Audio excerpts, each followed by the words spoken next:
दोस्तों नमस्कार। Colonel Ajay CO Ajay स्ट्रोमानी गुरु। आज है 10 फरवरी सन 2025 सोमवार। दोस्तों इस साल सोने ने रिकॉर्ड तोड़ रिटर्न दिया है। जनवरी महीने में ही जबरदस्त तेजी देखी गई और फरवरी में भी तेजी जारी है। इसका एक प्रमुख कारण ये भी बताया जा रहा है कि चीन ने अपनी बीमा कंपनियां यानी इंश्योरेंस कंपनियों को 1% फंड सोना खरीदने की अनुमति देने से भी और दुनिया भर के सेंट्रल बैंक भी अपना गोल्ड रिजर्व बढ़ा रहे हैं, क्योंकि ये एक सेफ हेवन इन्वेस्टमेंट नीति मानी जाती है। जानिए पूरी रिपोर्ट विस्तार से। दोस्तों सोना एवं चांदी रिकॉर्ड स्तर पर देखी जा रही है और देश का पहला चैनल है जो बुलियन मेटल एग्रो कमोडिटीज़ के ऊपर लगातार अपडेट और विश्लेषण आप तक प्रस्तुत करता है, साथ साथ देश दुनिया की खबरें से भी आपको रूबरू कराता है। दोस्तों खबर निकल के आ रही है कि चाइनीज कंपनियों ने बीमा कंपनियों को अपनी कुल एसेट्स का 1% सोना खरीदने की अनुमति दी है, जिससे सोने के में तेजी का एक नया कारण भी है।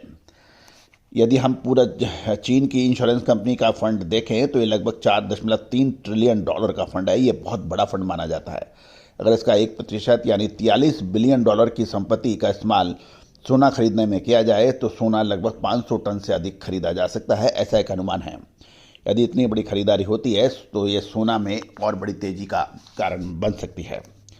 दूसरी ओर तेजी का एक कारण डोनाल्ड ट्रंप यानी अमेरिकन प्रेसिडेंट डोनाल्ड ट्रंप द्वारा शुरू किया गया टैरिफ वॉर भी इसका एक कारण है, जो कि सोने चांदी में तेजी का सिलसिला लगातार देखा जा रहा है और इसमें तेजी ज़्यादा फास्ट होने के बाद इसमें सुधार आ सकता है।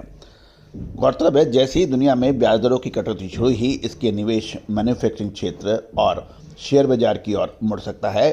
गौरतलब है कि भारत में भी ब्याज दरों में कटौती 0.25% यानी 25 बेसिक पॉइंट की गई है, जिसे सोने चांदी की बड़ी तेजी के बाद कुछ करेक्शन की भी संभावना बन सकती है। गौरतलब है सप्ताह यानी 10 से 14 फरवरी तक सोने की कीमतों में अब सीमित दायरे में कारोबार होने की उम्मीद है। भारतीय बाजार में सोना 82,400 से 82,500 रुपये के बीच में रहने की कुछ विशेषज्ञों ने बात की है। ध्यान दीजिए कि सोना व चांदी ने शानदार तेजी दिखाई है। सोने व चांदी के अंदर अतिरिक्त सावधानी रखनी चाहिए, क्योंकि ये बहुत अधिक ऊपरी स्तरों पर ट्रेड कर रहा है।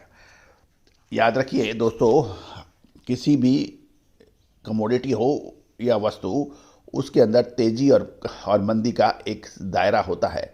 जब वो दायरे से बाहर निकल जाती है तो उसमें अतिरिक्त खतरा बढ़ जाता है। जिस प्रकार आप एक कार चला रहे हैं, सुरक्षित स्पीड लगभग 60 से 80 के बीच में होती है, लेकिन यदि कार लगातार 120 से 140 के बीच में चले या 140 से ऊपर चले, यदि रोड कंडीशन भारतीय रोड कंडीशन है तो उसमें एक्सीडेंट के चांसेस उतने ही बढ़ जाते हैं। गौरतलब है कि traffic rules, traffic road conditions और ट्रैफिक की वॉल्यूम के आधार पर स्पीड तय होती है। इसी तरह से नेशनल हाईवे के ऊपर भी आपने देखा होगा, कार चलाने की स्पीड नियत होती है, उससे ज़्यादा यदि आप चलाते हैं तो या तो एक्सीडेंट हो सकते हैं और उसके ऊपर आपको फाइन भी लगता है कि ओवर स्पीडिंग का। उसी प्रकार व्यापार के अंदर जब एक लिमिट से ज़्यादा क्रॉस होती है तो उसमें उतनी ही प्रतिशत खतरा बढ़ता जाता है। विशेषकर उन लोगों के लिए जो नया सोना खरीदना चाहते हैं, उनको अतिरिक्त सावधानी रखनी चाहिए। पुराना जिसके पास है वो उनके लिए रिस्क बिल्कुल कम होता है, लेकिन नई खरीदने वालों के लिए रिस्क बढ़ जाता है।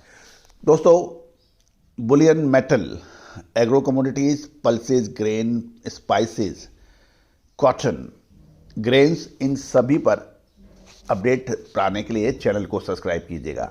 याद रखिए हमारा हर संभव प्रयास यह है कि आपको देश दुनिया की खबरों से लगातार अपडेट और रूबरू कराया जाए।